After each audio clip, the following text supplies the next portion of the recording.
Hi friends. அன்னைக்கு யாரோ பார்த்தா அக்கா அக்கான்னு கூப்பிட்றாங்க. என்னன்னு போய் பார்த்தா, ஒரு பாப்பா வந்து அக்கா அக்கா எனக்கு கொஞ்சம் ட்ரெஸ்ஸு ஸ்டிச் பண்ணி தாங்க. உடனே வேணும் அப்படின்னு கேட்டாங்க. உடனேனா கொஞ்சம் லேட் ஆகும் பாப்பா அப்படின்னு சொன்னேன். ஒரு 2:00 போல குடுத்துட்டு, ஒரு 3:30க்கெலாம் குடுங்கக்கா அப்படின்னு சொன்னாங்க. சரி பசங்கள கூப்பிட போறதுக்கு முன்னாடி கடகடன்னு தச்சு குடுத்துரலாம் அப்படின்னு சொல்லிட்டு, எல்லா வேலையும் முடிச்சுட்டு சாப்பிட்டுட்டு லைட்டா படுத்தது தான் தெரியும். அப்படியே கண்ண இழுத்துட்டே போயிடுச்சு. டக்குன்னு ஒரு முழிப்பு பார்த்தா மணி 3:30.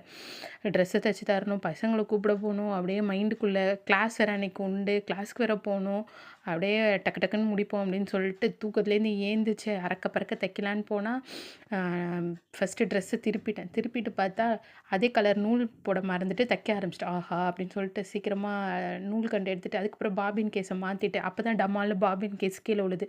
அதை லைட் அடித்து தேடி எடுத்து ஒரு வழியாக தைச்சிட்டு, அளவெடுத்தா ஒரு 1/2 இன்ச் போதும். கை வரைக்கும் மட்டும் பிடிங்க. மற்றது அப்படியே லைட்டா ஓட்டித்தாங்க அப்படின்னு சொன்னாங்க. அதுக்கப்புறம் கட கட கடன்னு சொல்லிட்டு செஞ்சுட்டு, அதுக்கப்புறம் நான் கிளம்பணுமே, நான் கிளம்புனா தானே பிள்ளைங்கள போய் கூப்பிட முடியும் அப்படின்னு சொல்லிட்டு தச்சுட்டே இருக்கேன். அதுக்குள்ள அந்த பாப்பா வந்து, "அக்கா தச்சிட்டிங்களா?" அப்படின்னுச்சு. ஒரு 2 நிமிஷம் நில்லு பாப்பா, இதோ வந்துட்டேன் பாப்பா அப்படின்னு சொல்லிட்டு, இந்த பக்கம் ஒரு தையல், அந்த பக்கம் ஒரு தையல். அப்புறம் அந்த கிரீன் கலர் ட்ரெஸ்லேயும் இந்த பக்கம் ஒரு தையல், அந்த பக்கம் ஒரு தையல்.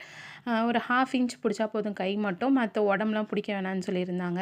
மேலே ஒரு ஓவர் தையல் மட்டும் போட்டுட்டு, திருப்பி மடித்து அழகாக நீட்டாக அவங்களுக்கு குடுத்துட்டு, அதுக்கப்புறமா நான் வந்து கொஞ்சம் தலைய மட்டும் வாரிட்டு, அப்படியே பசங்கள கூப்பிட போகலான்னு பார்த்தா, அதுக்கு முன்னாடியே தம்பி போகும்போதே ஆர்டர் போட்டு போயிருந்தான். அம்மா சாயங்காலம் வரும்போது ஏதாவது ஸ்நாக்ஸ் வேணும் அப்படின்னு சொல்லிட்டு. சரின்னு வரும்போது பசங்களுக்கு வேணுமேன்னு கடகடன்னு வாழைக்கா சிப்ஸை போட்டு வச்சுட்டு போய்